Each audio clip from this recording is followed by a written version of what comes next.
Olá a todos e todas, espero que vocês estejam muito bem. Meu nome é Rodrigo, sou professor de Sociologia e estamos aqui reunidos em nome dela, mais especificamente em nome da Sociologia brasileira. Hoje a gente vai tentar entender através dessa aula o pensamento de três escritores fundamentais para tentar entender o que é o Brasil. Eles são considerados escritores da geração de 30 e você sabe, por ter estudado História, que a partir de 1930 a gente tem com o governo Getúlio Vargas a implementação de um espírito nacionalista no país, não é? Então, a gente vai começar essa aula tentando entender e responder o que é o Brasil.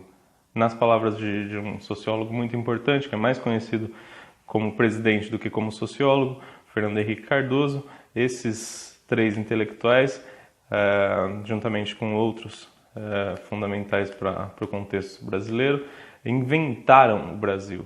A gente tem o primeiro deles, um sujeito que escreveu um livro, uma obra-prima, em 1933. O nome do livro é Casa Grande e Senzala e o nome desse sujeito é Gilberto Freire. Ele tenta responder a pergunta o que é o Brasil através de um modelo sociocultural. Então ele vai pegar aspectos da vida cotidiana do brasileiro, costumes, como a culinária, a vida sexual, a religiosidade, e através desses aspectos ele vai tentando responder essa pergunta, o que é o Brasil, o que é o brasileiro. Ele vai ser muito criticado por conta de sua obra. Algumas críticas fazem muito sentido, acusam de ter sido muito romântico, traduzindo as relações entre senhores e escravos, mas o que nos cabe perceber dessa obra é que Gilberto Freire traz uma noção nova nesse sentido, analisando a família patriarcal acima de tudo. Ele traça a sua fundamentação por conta do contexto familiar, do contexto íntimo, das relações íntimas que Gilberto Freire vai trazer a sua noção e a sua compreensão do que é o Brasil. Então, a partir dessa noção, dessa compreensão das relações íntimas, familiares, marcada por um poder patriarcal. Você sabe que o poder patriarcal é aquele onde o patriarca, o homem, é o líder da família, o líder da casa, não é?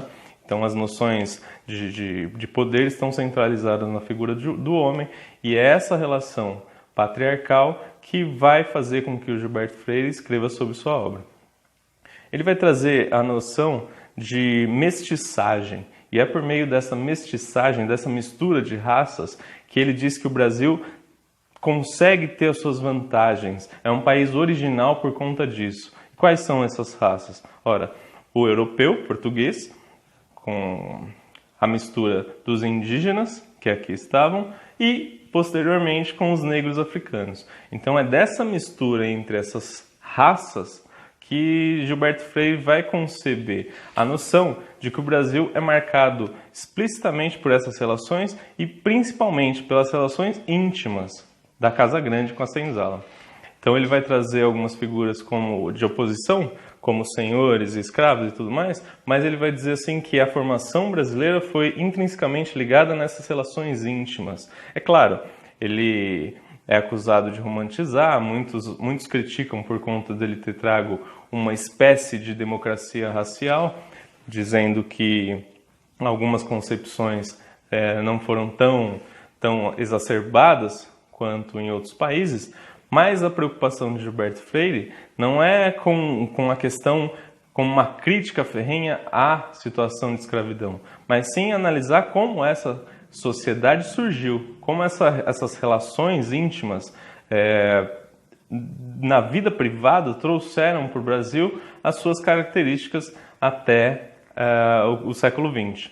Então, é a partir dessas concepções que ele vai dizer assim que o Brasil é marcado especificamente por essa mestiçagem, e é essa mestiçagem, essa mistura de raças que faz com que o país seja um país original na sua concepção. A gente vai ter muitas críticas por conta disso, Mas o que cabe a nós aqui nessa introdução é apenas que você tenha noção de que para o Gilberto Freire é a mestiçagem que faz do Brasil um país original. E a obra dele é publicada em 1933. E só para a gente ter um parâmetro aí, 1933 na Europa a gente tem a ascensão do nazismo na Alemanha, né? Dizendo totalmente o contrário, que uma raça pura, que é superior e tudo mais. E aqui Gilberto Freire está dizendo que não, que é essa mestiçagem que faz do Brasil um país original e que pode possibilitar vantagens ao país por conta disso. Outra obra fundamental para a gente tentar responder e entender o que é o Brasil é a do Sérgio Buarque de Holanda, Raízes do Brasil, escrita um pouquinho depois da do Gilberto Freire, em 1936. Sérgio Buarque vai também trazer, como não poderia deixar de ser, a estrutura de onde viemos, as raízes ibéricas, e ele vai trazer a interpretação de que essas raízes ibéricas elas trouxeram uma frouxidão organizacional. Então, o que marca o Brasil desde a sua trajetória, desde a sua concepção, por toda a sua trajetória até o século XX, é essa frouxidão nas organizações. E isso muito indevido do que ele vai chamar de homem cordial. E é essa noção, esse conceito de homem cordial que nos cabe entender aqui.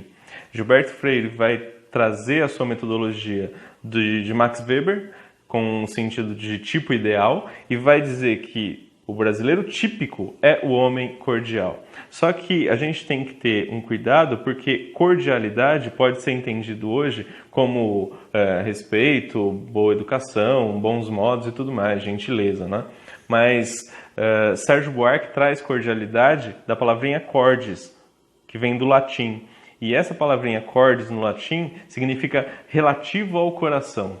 Então, Sérgio Buarque vai conceituar que o brasileiro típico é aquele que age mais pela emoção do que pela razão propriamente. Então ele vai pegar outros exemplos de outros países onde a racionalidade está muito mais operante na concepção de ser do que no Brasil. No Brasil, o homem cordial, esse tipo ideal, ele trata mais as suas relações pelo coração, pelas emoções.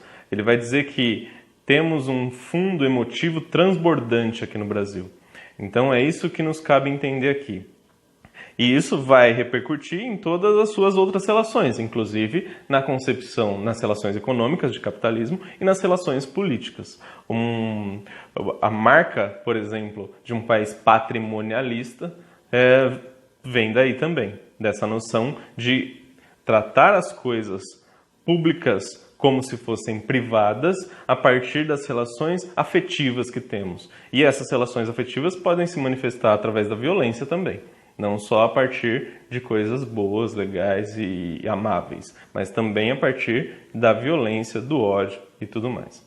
E o terceiro porquinho dessa história é um sujeito chamado Caio Prado Júnior, que vai ter um livro fundamental para a gente entender a sua obra-prima, que vai ser Formação do Brasil Contemporâneo. Caio Prado Júnior vai trazer uma implicação desde o tempo em que o Brasil era colônia. E ele vai dizer que a gente traz aspectos da colônia até o século XX. Então, muito do que se exercia no papel colonial ainda existe após a consolidação de um país capitalista. Mas quando a gente fala capitalista, é um capitalismo dependente ainda. Caio Prado Júnior tem essa noção de que o Brasil é um capitalismo dependente, e aí vai surgir brecha para outras teorias, por exemplo, de Florestan Fernandes, que fica para uma próxima aula. Mas o interessante é saber que Caio Prado Júnior já traz essa noção de capitalismo dependente e também a noção de que o Brasil se transformou a partir de um aspecto colonial até chegar ao século XX, mas trazendo ainda muitas concepções da era colonial. E isso atrapalhou o desenvolvimento socioeconômico do país. Eu espero que vocês tenham gostado. E lembrando que isso é uma aula introdutória apenas, a gente vai rever melhor isso na sala de aula quando a gente voltar. Muito obrigado, fiquem bem e cuidem-se!